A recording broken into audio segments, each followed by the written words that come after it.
All right, here we go again. Another Peter Benavente review. So, Peter Benavente is a patron of mine and has a laundry list of films that he has requested.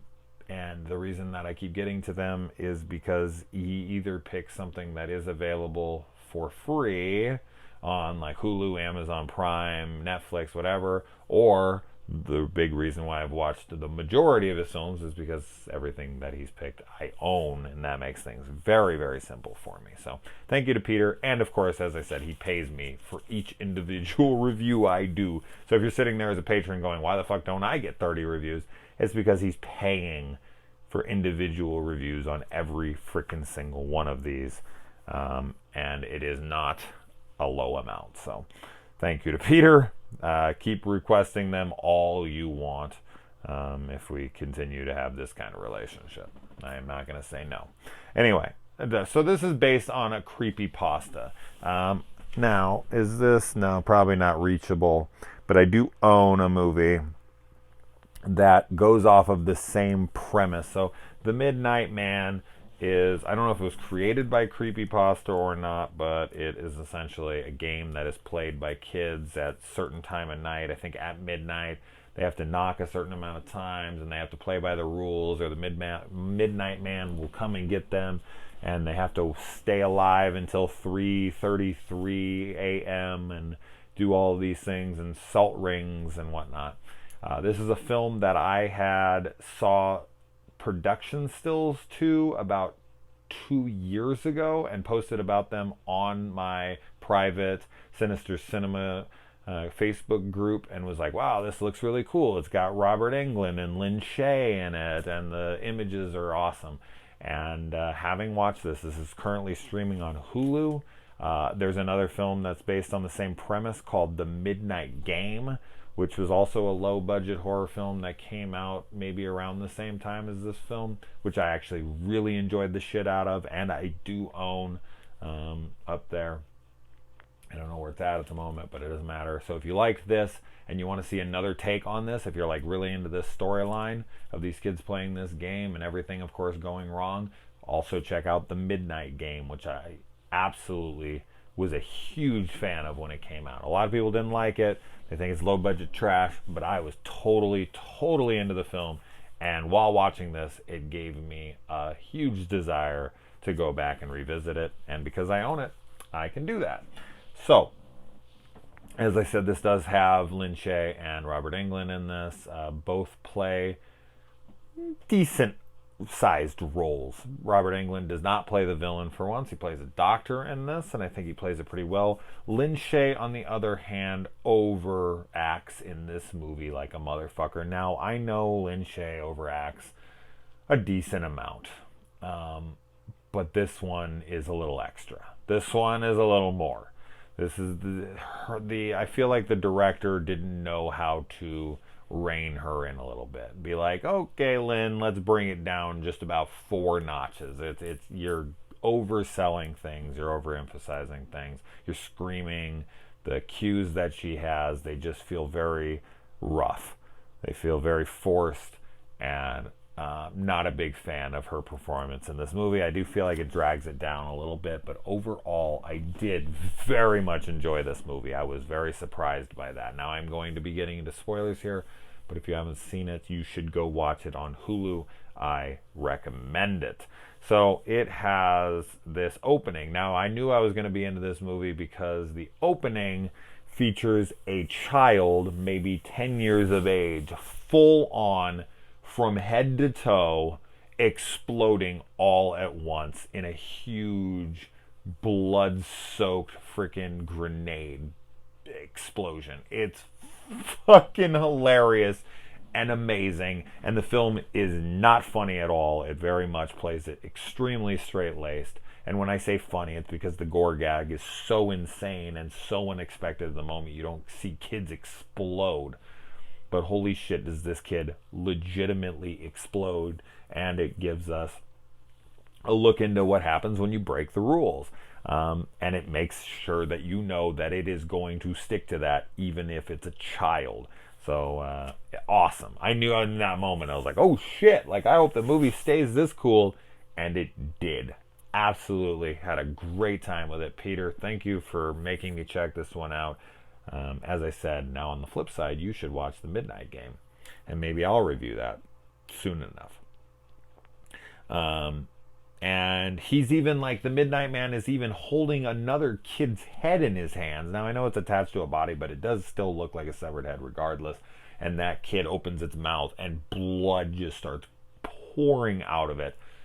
Brutal stuff, man. For children in these movies, holy fuck, you never see that kind of stuff. So that was very, very impressive for an opening. So super grim opening. Now, speaking of grim, the villain in this movie is very reminiscent of a Grim Reaper.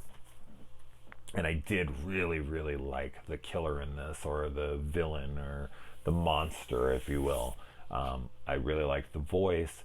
I really liked the aesthetic, even though it's all in black and it's in a dark sequence. You don't think you'd see it, but for some reason it still did work, and it kind of hit all the right notes with me, and they use it just enough. They don't use it too little, and they don't use it too much. I feel like they showed it just the right amount, in just the right amount of light, and aesthetically it looked good enough that I was creeped out by it, and would be, of course, terrified out of my mind if it actually existed.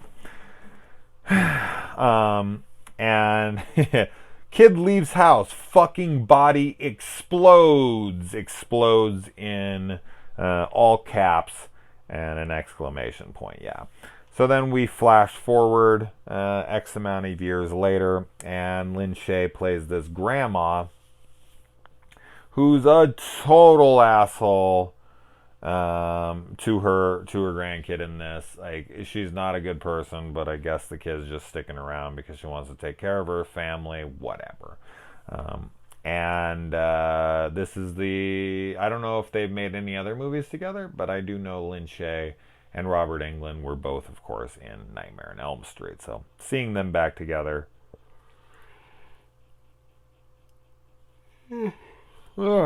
I knew the yawn was coming, and I was just like, fuck it, get it out of the way. Just get it out of the way.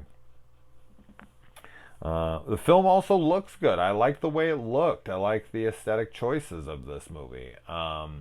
Like the artistic choices. I think I used aesthetic enough already.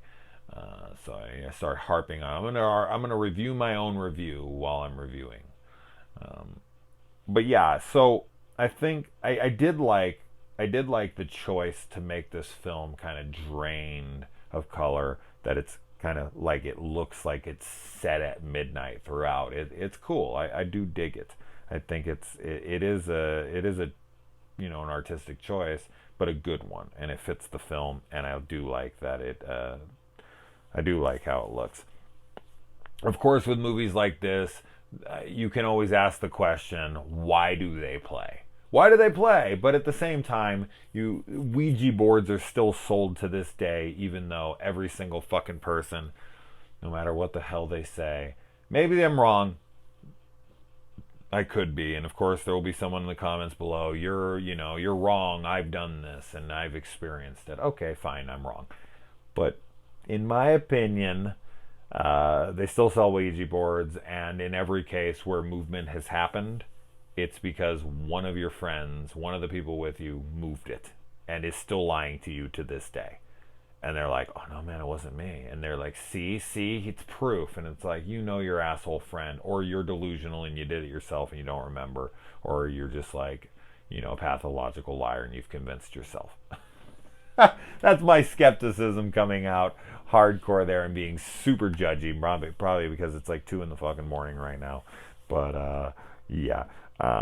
But yeah, begging the question, why would they play, I feel like is just kind of posing that same question. Why do people look for ghosts or go hunting for UFOs? And then when they find them in the movies, they're always like, I don't want this. And like, what the fuck did you go looking for it? I think it's the intrigue that draws people, and not so much the discovery. Now, as much as they think they want the discovery, a lot of times they really don't want the discovery. And of course, this being a perfect case of that.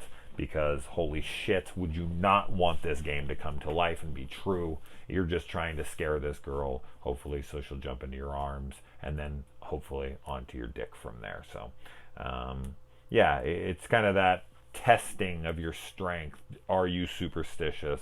Are you gullible? Are you going to fall for something silly? Let things play with your mind. And, this shit definitely plays on their mind, but as we're seeing it, it is real. Now, you could consider what happens during the sequences with the villain and the main kids here as dream sequences, because he's mentally making them imagine these things happening. But to me, that's not accurate, because this is technically happening.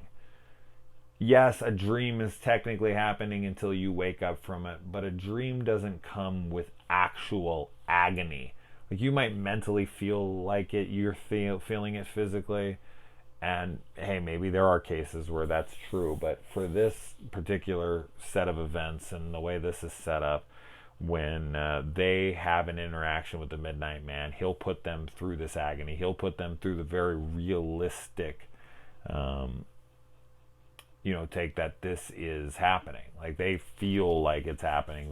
They're in that moment, and then when they kind of pull themselves out of it, it's not happening, but it did happen. I do take it from it that it is, implanted in their mind that it's happening, but it actually is, because they're feeling all of it, because it is happening. Now, I don't know if it is, and he's like retracting that and like kind of giving them their body back and fixing up any scars, or it's like a different dimension and then they're kind of being pulled out of it. I don't know how it all works, of course, but man, freaking terrifying stuff to have to, and especially that's kind of hell, right? To have horrible things happen to you over and over and over again, and just kind of reset from scratch each time. No dulling of the nerves or anything, or build up or tolerance. You just keep starting from scratch and going over again and just hurting yourself more and more and more. Oh, Jesus Christ. And then the dude, when he's held up in the corner, there's a sequence in this. This is another one of those reasons I'd love to have video clips in my stuff, but I just don't have it, so you're just gonna have to deal with it. But when this guy's like held up in the corner and there's like stuff all over him, he no, I don't want to yawn. Stop yawning, motherfucker, pissing me off. But when the dude's held up in the corner, it looks freaky as fuck, man. That was great shot, love it.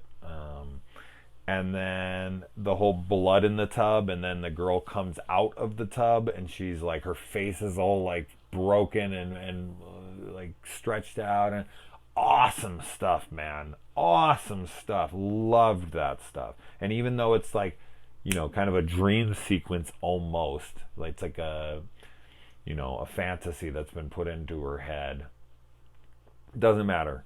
Because she did live it. She did happen to her in her mind. And we saw it on screen. So good stuff.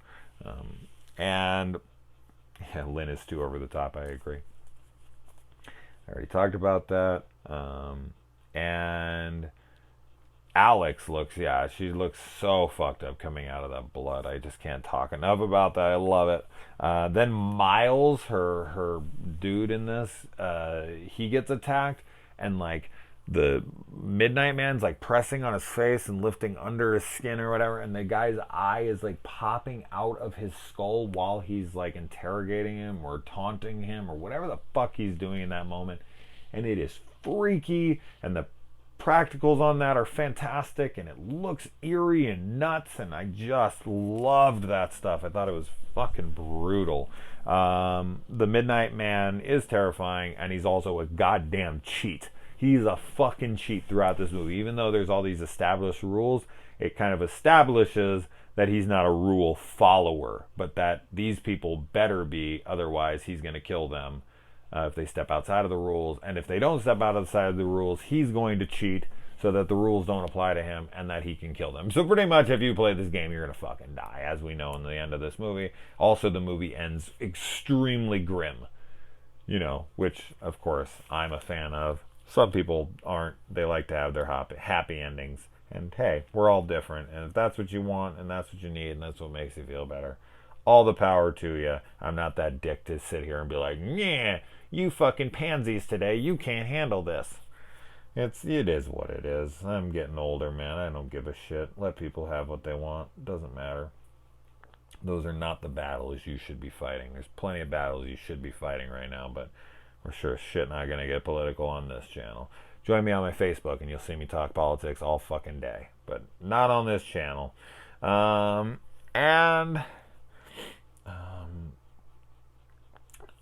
I feel like this is extremely reckless for them to allow their friend to join the game with as little protest as they give. Yes, they warn her, but do they warn her well enough? In my eyes, absolutely not. Now, I know she considers it to be bullshit and whatever, but then we find out she actually knows a little bit, but whatever, doesn't matter. They should have stopped her from joining the game. Her blood is on their hands, no fucking doubt about it. So that just kind of annoyed me because they already by that point thought that it was absolutely real.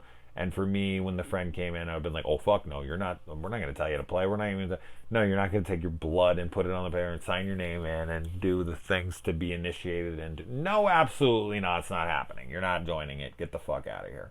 So the fact that they didn't try to stop their friend at all was pretty annoying to me. As I said, the Midnight Man cheats throughout. He's blowing out candles. He's pushing water into the salt so that it breaks the barrier. He's just cheating right and left. The bunny revenge stuff, where he's wearing the bunny mask, which is some of the still imagery that I saw from this movie, is super creepy stuff, and also is kind of a mind fuck because of, you know, this girl decisions when she was younger and her almost serial killer-esque behavior of killing this bunny and the guilt she carried from it later throughout, and him kind of using that against her. Good stuff, man. The look of it is excellent, and kind of the thoughts that it puts into your head is also great stuff. So I did really, really dig that.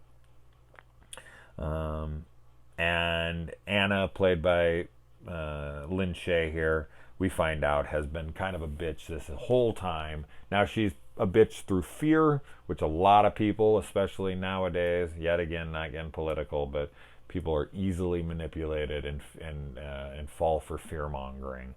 And I get it. Fear is a terrible thing to try to overcome. It's so hard to go against your fear. And she is terrified, so she's bringing brand new players into the game. It's like freaking Sarah Whittle from Jumanji having to return to the house, except for, you know, this Jumanji board is hungry and it hasn't eaten enough Alan Parishes yet. So she keeps bringing more and more players to, I don't know, they're like sacrifices to the guy. So she's responsible for multiple people's deaths. So we are not going to shed a tear for her when she ends up getting herself killed. And I like that the Midnight Man isn't allowed to touch anybody who's in playing this game, but he does influence and kind of steer the hand of Lin Shaye, or Anna's character, and takes out the doctor, played by Robert Englund, in this, like, you can't hurt me. And she's like, I can. Boom. Good stuff. I really like that. And then the grandma kills, and then she kills her own grandma, which is great stuff. It's an emotional moment in the movie. It's not overplayed, and I sure as shit don't need to see anything overplayed, because I've seen enough overplaying by Lin Shaye herself within this. And then he changes the clock timing at the end, so they think they've gotten away with it, but they actually haven't. He's such a fucking cheater, man. It's crazy. And then when Miles breaks the circle and he goes out there, shit, I would have stayed in that circle until sun up. Or at least I say I would, but who knows, in unbelievably unrealistic circumstances like this, what you would do. You don't know, and don't say you would. But when Miles comes out thinking that they've won, we've won, I beat you, Creepshow to the raft, and it fucking Poncho gets taken out. What is this shit, Poncho? the guy fucking, the Midnight Man comes out and he fucking straight up punches through the dude's head like the Collector does in Demon Knight, with the deputy in Demon Knight. Billy Zane's character punches right through that guy's head, and then CCH Pounder, or however the hell you say her name, fucking blows chunks, literal blows chunks. Great sequence. But yeah, it punches right through his head. Anytime I see a punch through the head and the head's still kind of intact. Now, if he's knocked the head off, I'm going to go straight to Jason Voorhees in Friday the 13th, Part 8, Jason Takes Manhattan, when he takes Julius's head off. But if it's a punch through the head, some people would maybe go like Terminator 2, where he punches through the head and then it like turns into his hands. That's a really cool punch through the head kind of thing. But for me, for some reason, it does always go to Demon Knight. So there you go. The Midnight Man wins the game. This is his game. These are his rules. It's like Candyman, be my victim. Like, he's not taking no for an answer. And a really cool movie. Peter, thank you for showing this to me. Hopefully you check out The Midnight Game, and hopefully I get to it soon enough. So let me know what other movies you want. I have other ones that you want, like Flight 7500 and others. I'm looking for those right now. I think they're online. I'll get to them soon enough. All right, buddy. Adios. Thank you again for your patron donation. Seriously, it's a huge help. So thank you, Peter. All right, guys. Adios.